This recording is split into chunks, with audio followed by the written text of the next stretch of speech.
Muito obrigado, Sra. Presidente, Sr. Ministro, Srs. Secretários de Estado. Eu queria, em primeiro lugar, dizer ao Sr. Ministro que o Sr. Ministro continua a cultivar de forma irritantemente insolente esta sua campanha caluniosa contra as entidades independentes. Hoje disse até, a propósito da oposição, que o Tribunal de Contas é da oposição, porque foi o Tribunal de Contas que fez, nos relatórios que produziu, essa redução nas transferências na saúde. Já o fez em relação ao TAU, ao Conselho de Finanças Públicas. Sempre que há alguma reserva de princípio em relação às opções do Governo e aos resultados que o Governo apresenta, o que se verifica é que o Governo rejeita liminarmente isso, descredibiliza, inclusivamente, o INE e os dados oficiais que o INE publica. E dá-se o caso extraordinário de nós hoje, como o PSD tem vindo a dizer há vários meses, termos a carga fiscal máxima e os serviços públicos mínimos. Os portugueses nunca entregaram tanto ao Estado e nunca receberam tão pouco.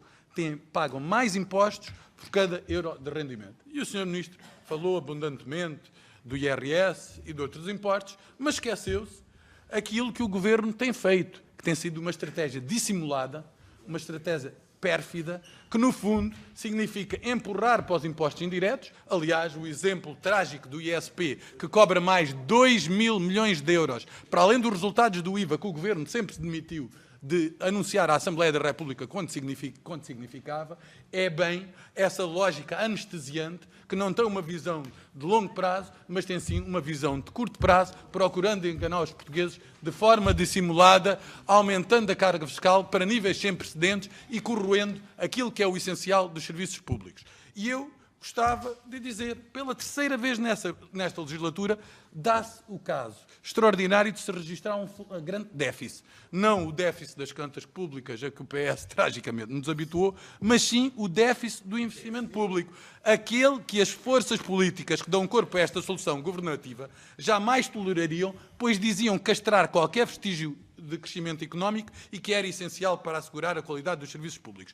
É até um exercício de seriedade e de escrutínio que não se pode negar ao país. Em 2016, o Governo, perante o colapso do investimento público, com uma execução 800 milhões abaixo do previsto e muito abaixo do malvado Governo da Troika, aquele que tinha uma sinistra visão ideológica que eliminava o investimento público, foi categórico a descartar responsabilidades. Dizia, os fundos comunitários estão atrasados, o PET e 3+, não tinham os projetos preparados, enfim, desmultiplicaram-se em desculpas e lá criaram uma percepção pública de fake news, essa sim, de que a desconformidade entre as suas proclamações e os resultados não lhes podia ser assacada.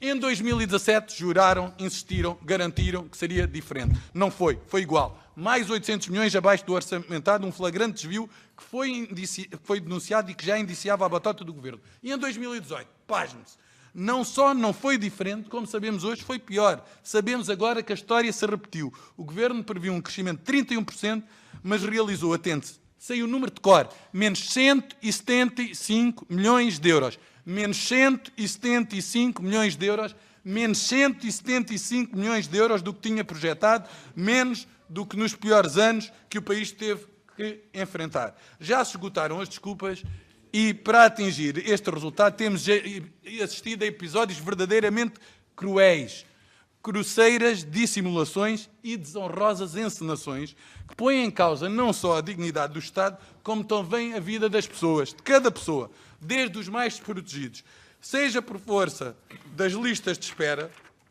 que aumentam, dos hospitais, e são 4 ou 5 que se perpetuam nos orçamentos, mas jamais são construídos, da obsolescência dos equipamentos, das tragédias da ferrovia com a CP a continuar a suprimir comboios todos os dias, da intolerável penúria das forças de segurança que têm as frotas que não estão operacionais.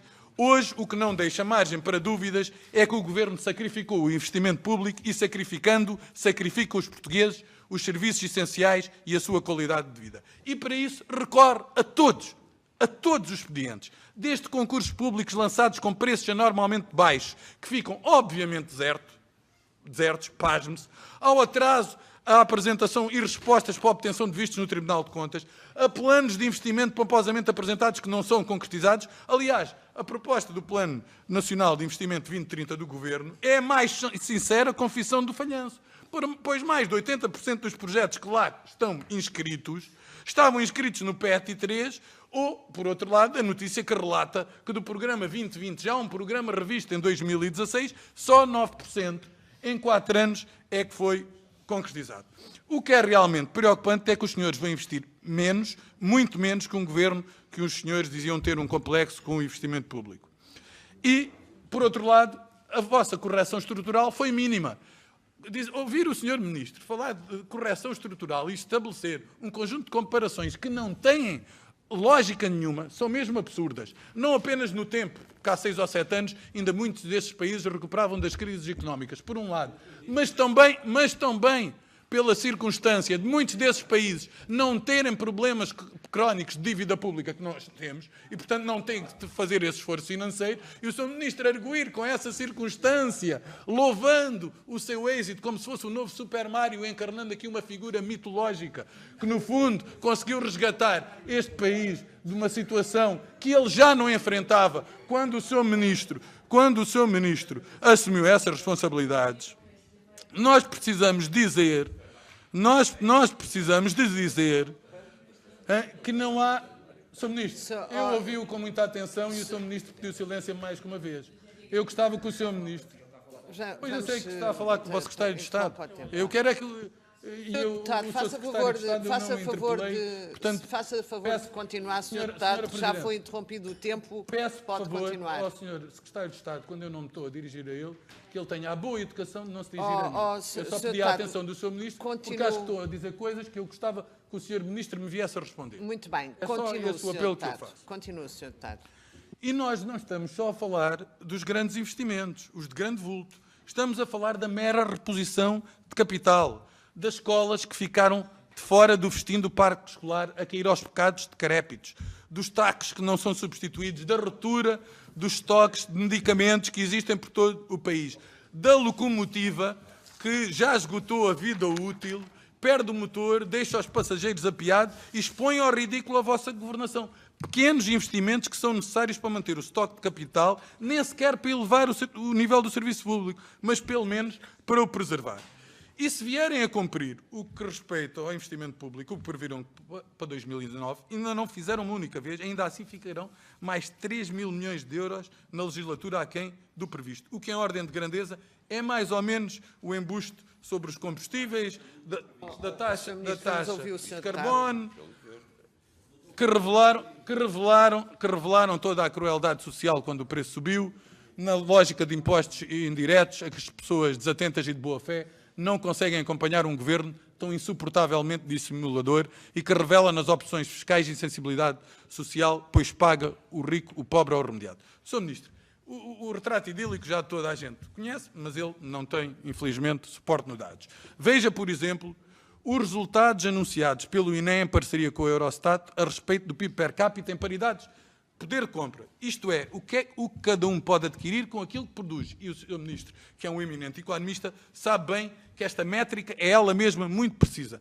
2016 para 2017, Portugal caiu de 77,2% para 76,6% da média europeia, o que significa que caiu abaixo de 2015 e, pior do que isso, ao contrário do que foi dito, assinala a divergência em relação à média europeia. E, portanto, num tempo em que nós fomos um dos grandes beneficiários do quantitative easing, que a economia que temos relação mais próxima, a Espanha, registrou crescimento bem acima da média, pulverizamos todos os recordes do turismo e testemunhamos ventos favoráveis sem precedentes, nem assim o Governo é capaz de levar o país para a frente. Leva-o para trás. Fomos ultrapassados pela Lituânia, pela Estónia, e com as previsões que vão sendo conhecidas e a divergência que parece que se vai registar, não tardará muito a caminhar para a cauda da Europa. Já só temos 7 atrás de nós, enquanto o Governo se regozija com o que foi crismando de milagre económico. E este tem sido, em suma, o retrato dos últimos 4 anos. Uma espantosa acomodação com mediocridade,